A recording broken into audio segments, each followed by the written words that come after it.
Welcome back to the channel. My name is Rich, and today we are at the Social Good Youth Summit happening at the Center of Science and Technology in Khayelitsha. We got a whole lot of interviews for you right here. Stick around. Culture TV, we see you.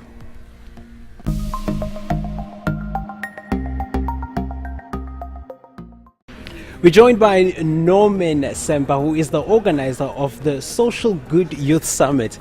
And good morning, Norman, and thank you for inviting us. Yeah, good morning, and thank you also for hosting us on your TV, on your Culture TV. Well, Norman, it is the Social Good Youth Summit. Please kindly tell us, what is it?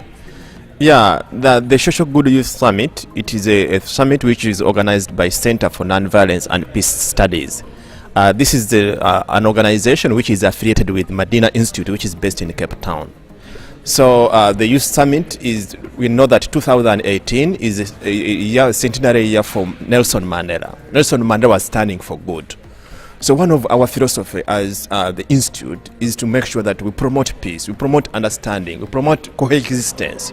So we thought that we are looking at the youth who are making about 30% of the South African population. But they have got many challenges, jobs, drugs, and so on. So if we can organize a platform whereby you can bring positive role models in society, and then they share their stories to the youth, then that will be very interesting for them to give them positive energy to do good. A summit like this one is a first for you guys, right? What encouraged you guys to organize an event like this? What encouraged us is, first of all, the attributes of Nelson Mandela. As we said, that this is a centenary year for Nelson Mandela, 100 years since Nelson Mandela was born. And he was standing good. Mandela also was believing so much in the youth. He joined his struggle in the youth years. He joined the ANC Youth League and so on.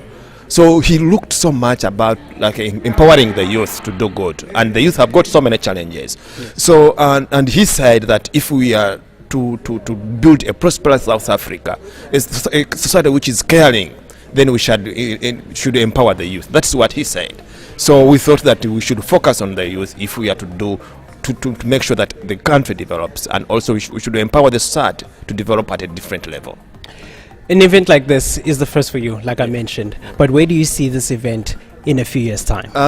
In a few years' time, we plan to do more of these ones. For example, here it was a youth platform, but now next year during the National Science Week, what we are organizing is that we shall involve youth in different projects, and then the best projects, they'll bring them at a national platform, whereby we can encourage the companies to come up and even identify the best ones, and then they can be rewarded.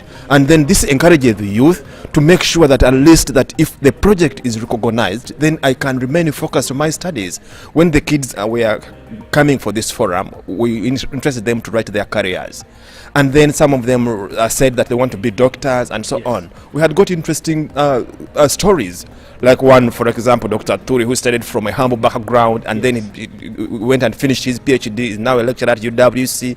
So when they come and hear those stories, they said, no, I have to remain focused on my studies, and I want to be like him. I want to be like her, the younger lady who, like a cancer survivor. Yes. So somebody would be like thinking about dying, but she's saying, no, I start my organization, and then I encourage others to do good. So like from the interview we have had from the youth who attended, they were like greatly inspired. And next year we will look forward to do it at another level and engage more youth. Something I like, and one thing I noticed as you enter the venue, there is a pledge sheet. Yeah. What are you pledging? Yeah, our pledge next year is to make sure that we reach so many youth in township, because they face so many troubles, like jobs, like drugs, like there are so many things which being involved in syndicates of gangs and so on. We pledge to touch so many youth, not only here in Khayelitsha, not only in Guguletu, but to go in other areas, in Manenberg, and also go outside in other provinces like Gauteng, yes, and so on.